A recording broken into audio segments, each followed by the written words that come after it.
Now let's see this question. Alpha, beta, gamma are the direction angles of vector and cos alpha cos beta दे रखा है, then cos gamma निकालना है। बच्चों अगर किसी line के हमें डायरेक्शन एंगल्स दे रखें, डायरेक्शन एंगल्स दे रखें, तो आप वहां से डायरेक्शन कोसाइंस कैसे निकालते हैं? सपोज अगर अल्फा दे रखा है तो आप डायरेक्शन कोसाइंस निकालेंगे कॉस अल्फा, अगर बीटा दे रखा है तो आप निकालेंगे कॉस बीटा, अगर गामा दे रखा है तो आप निकालेंगे कॉस गामा। और हमें ये पता है कि डायरेक्शन कोसाइंस के स्क्वायर का सम 1 होता है, तो मतलब आप ये कह देंगे कि cos square alpha plus cos square beta plus cos square gamma is equal to 1, क्योंकि हम कॉस अल्फा को एल एम और एन भी तो बोलते हैं, तो कहीं कहीं पर हम L square plus M square plus N square is equal to 1 भी तो लिखते हैं। तो क्या ये कहानी यहाँ पर मिलती जुलती है कि आपको कॉस अल्फा दिया हुआ है 14/15, आपने कॉस बीटा लिया हुआ है 1/3, आपको कॉस गामा नहीं पता, पर हमें ये प्रॉपर्टी तो पता है कि आप cos square alpha plus cos square beta plus cos square gamma को 1 लिख सकते हैं।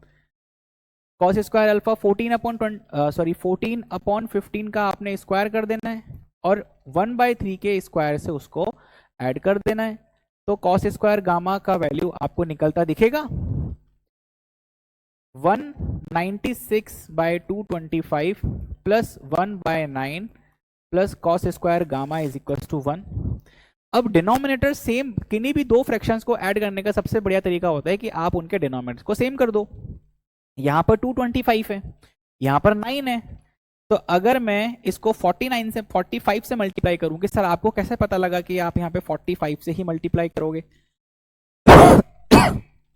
225 में 9 का डिवाइड दे दिया, 9 2 18, 4 रिमेनिंग, 9 5 45, तो मैं 45/45 से मल्टीप्लाई डिवाइड करता हूँ, तो 196 plus 45 divided by 225 plus cos square gamma is equal to 1।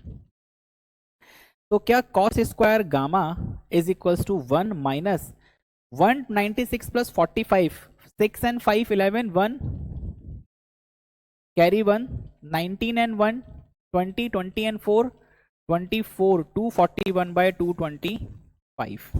तो क्या आप यहां से कॉस स्क्वायर गामा का वैल्यू 1 माइनस 241/225, एक छोटी सी गलती हो गई हमारे पास, 45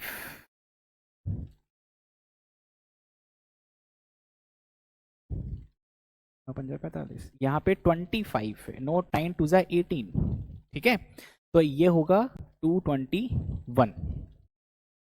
वापस लिख देते हैं, कोई बात नहीं, छोटी सी चीज है।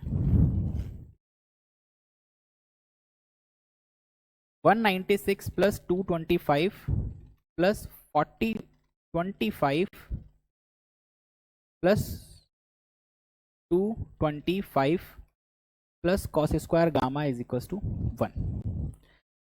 तो cos square gamma is what 1 minus 221/225, cos square gamma is what 4/225, ठीक है।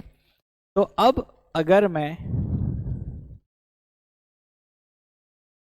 Cos square gamma is equal to 4/225 है, अगर मैं दोनों तरफ स्क्वायर रूट लेना चाहूंगा तो cos gamma is equal to what 2/15, लेकिन प्लस माइनस 2/15। क्या ऐसा ऑप्शन में है हमारे पास? बिल्कुल है, option A would be our